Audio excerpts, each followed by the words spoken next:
Hello students, class 9th में हमारा जो चैप्टर चल रहा है वो है रेखाएं और कोण, जिसको इंग्लिश में लाइंस एंड एंगल्स भी कहते हैं। उसकी एक्सरसाइज 6.2 के क्वेश्चन नंबर 3 को हम डिस्कस करने वाले हैं। क्वेश्चन हिंदी और इंग्लिश दोनों में आपके सामने है और साथ में आपको फिगर भी बना हुआ दिख रहा होगा। तो क्वेश्चन में क्या कहा है मैं आपको समझाता हूं अलग से एक फिगर बना के। आपके पास दो लाइंस बनाई हैं, पहले ये मैंने यहां पर भी बना दी। बिल्कुल फिगर बनाऊंगा मैं। एक लाइन है ए बी और दूसरी लाइन है सी डी, और आपसे कहा है कि ये जो दो लाइन मैंने यहाँ बनाई है ये दोनों एक दूसरे के समांतर हैं, और इंग्लिश में बोले तो ये दोनों एक दूसरे के पैरेलल है। ठीक हो गया। और क्या कहा है एक तीसरी लाइन है जिसका नाम है ई एफ। ई एफ तुमसे कहा है कि ये जो ई एफ लाइन दिख रही है आपको, जो मैंने अब बनाई है, ये सीधी लाइन। ठीक है, मैं एक और कलर यूज कर लेता हूं यहाँ पर। तो ये जो ई एफ लाइन है, ये जो लाइन है सी डी, इस पर परपेंडिकुलर है। हिंदी में बोल देखो, परपेंडिकुलर ये लिखा हुआ है ना, ई एफ परपेंडिकुलर है सी डी के। तो ये रहा ई एफ और ये सी डी के परपेंडिकुलर है। तो जो दो लाइन मैंने रेड कलर से शो की है वो दोनों लाइन एक दूसरे के परपेंडिकुलर है। परपेंडिकुलर का मतलब होता है कि ये वाला जो एंगल है 90 डिग्री है और ये वाला एंगल भी क्या है, 90 डिग्री है। परपेंडिकुलर का मतलब हिंदी में होता है लंब। ठीक हो गया। अच्छा, अब एक और लाइन बनाई गई है ई से। ई से एक लाइन और बनाई गई है, कहां तक, जी तक। ये फिगर आपके सामने बनकर तैयार हुआ है। अब इसमें आपको क्या क्या चीजें फाइंड करने के लिए कही हैं, जरा वो हम देख लेते हैं। आपको सबसे पहले ये जो जीईडी है ये 126 डिग्री दे रखा है, तो जीईडी ढूंढ लेते कहाँ है। जी, फिर ये ई, फिर ये डी।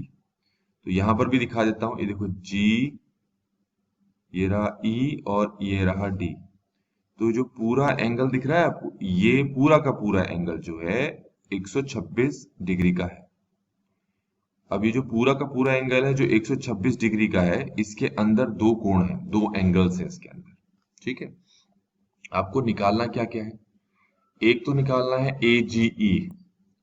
कहाँ है ए जी, देखो ये रहा ए, जी, फिर ये नीचे गया आपका ई। ये रहा एंगल ए जी ई, ये निकालना है। इसको नाम मैं 1 रख लेता हूं, आसान रहेगा। दूसरा निकालना है जी ई एफ। तो जी ई एफ देखते हैं। अगेन जी तो वही रहेगा, ये रहा जी, फिर ये है ई, फिर ये ऊपर की तरफ चला गया एफ। तो ये जो एंगल है इसको जी ई एफ बोलते हैं, इसका नाम हमने 2 डाल दिया। फिर हमें निकालना है एफ जी ई। तो ढूंढो एफ जी ई कहाँ है। ये दूसरे वाले फिगर में दिखाता हूं, उसमें मिक्सअप हो जाएगा। तो एफ जी ई, तो ये वाला एंगल निकालना है, इसका नाम मैं 3 रख लेता हूं, और ये रहा 3। तो इस तरीके से आपको ये पता लग गया होगा कि क्या क्या आपको दे रखा है, और 1 2 3 हमने किनका नाम रखा है। तो मैंने इसी टाइप का एक फिगर नीचे भी बना दिया है। तो इसका नाम हमने क्या रखा, 1। इसका नाम हमने क्या रखा, 2। और इसका नाम हमने क्या रखा, 3। और एक एंगल और है हमारे पास, ये जो पूरा का पूरा एंगल है ये कितना दे रखा है, ये दे रखा है 126 डिग्री। ठीक हो गया। तो अब हम सॉल्व करना स्टार्ट करते हैं, 1 2 3 एंगल्स को निकालेंगे। तो बच्चों, आपको क्लास में पहले ही बताया जा चुका है कि जब आपके पास दो रेखाएं समांतर होती हैं, दो लाइंस पैरेलल होती हैं, तो आप उस फिगर में z को ढूंढो। तो z ढूंढने पर ये जो कॉर्नर वाले एंगल्स होते हैं ना, इनको बोलते हैं हिंदी में एकांतर अंतःकोण। और अगर ये लाइन इस लाइन के समांतर है तो ये दोनों कोण क्या होंगे, एक दूसरे के बराबर। ये दोनों एंगल्स क्या होंगे, एक दूसरे के बराबर। तो हमेशा जब भी आपके पास दो लाइन पैरेलल दे रखी होती, दो लाइन समांतर दे रखी होती, तो आप हमेशा उसमें z ढूंढो पहले।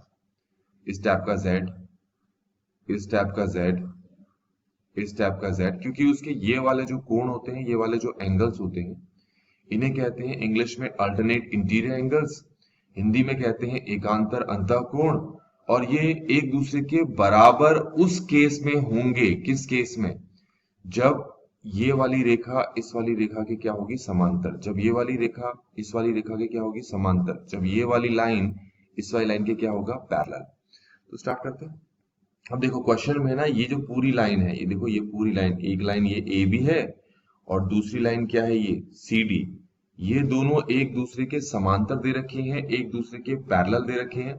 तो इसीलिए हमारे पास इसमें z दिखाई दे रहा होगा। देखो z दिखाता हूं बनाकर, ये गया, फिर ये गया नीचे, ये, और ये फिर ऐसे गया। तो अब आपको z दिख गया होगा ना बनता हुआ। तो इस z के कॉर्नर वाले एंगल्स कौन से हैं, मैं अगर यहाँ पर दिखाऊं बनाकर, ये देखो ऐसे बताया ना मैंने आपको। ये वाला एंगल कितना दिख रहा है आपको, ये 1 दिखाई दे रहा होगा। और ये पूरा एंगल कितना दे रखा है आपको, 126 दे रखा है, पूरा का पूरा एंगल।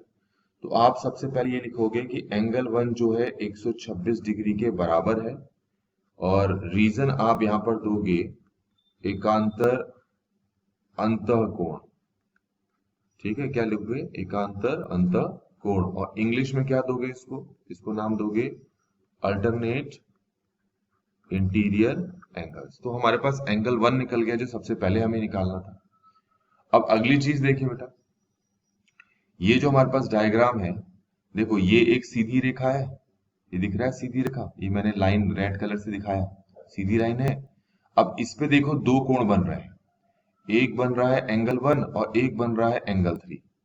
तो आपको पता है किसी सीधी लाइन पर अगर दो एंगल्स बन रहे हैं तो दोनों का सम कितना होता है, 180।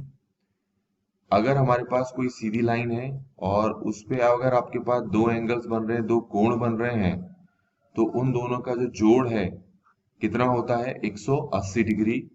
तो इसका मतलब हम यहाँ लिखेंगे कि एंगल 1 प्लस एंगल 3 जो है ये 180 के बराबर होगा।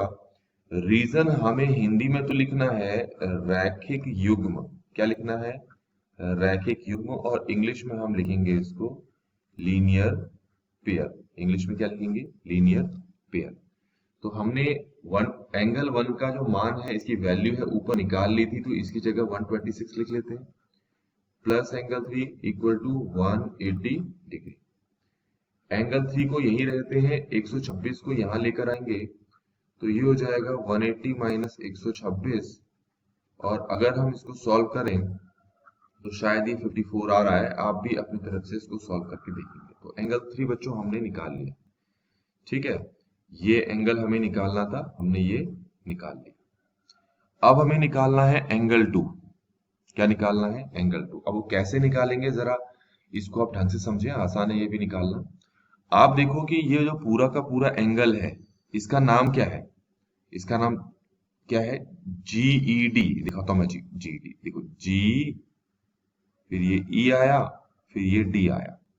तो पहले तो मैं यहां लिख देता हूं ऐसे कि एंगल जीईडी जो है किसके बराबर है, 126 के बराबर। पहले तो मैंने ये लिख लिया, क्योंकि दिया हुआ था। अब अगर आप ढंग से देखो तो जीईडी के अंदर दो कोण हैं, एक तो ये है एंगल 2 जो हमें निकालना है, और एक ये वाला एंगल है 90 डिग्री का, 90 डिग्री का। क्योंकि मैं आपको पहले ही बता चुका हूं कि ये जो लाइन दिख रही है आपको, ये लाइन, इसका नाम क्या है, ई एफ। ये इस वाली लाइन पर लंब है, इस वाली लाइन पे परपेंडिकुलर है।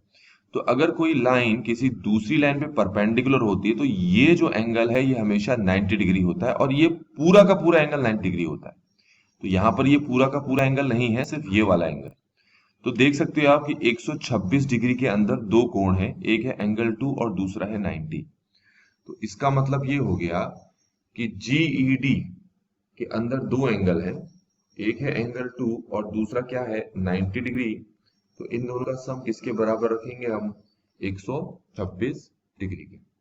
अब 90 को अगर हम वहां लेके आते हैं तो एंगल 2 हमारे पास हो जाता है 126 माइनस 90, और एंगल 2 कितना आ जाएगा आपके पास, ये आ जाएगा मेरे ख्याल से, कितना आएगा, 36 आ जाएगा। तो आप भी अपने तरीके से चेक कर लें कि यही सारा आंसर आ रहा है। तो ये 36 आ गया, ये 54 आ गया, और इस तरीके से बच्चों हमने ये तीनों के तीनों एंगल्स इस वाले क्वेश्चंस पे फाइंड आउट कर लिए। आई होप कि आपको ये पूरा सोल्यूशन समझ में आया होगा। Thanks for watching.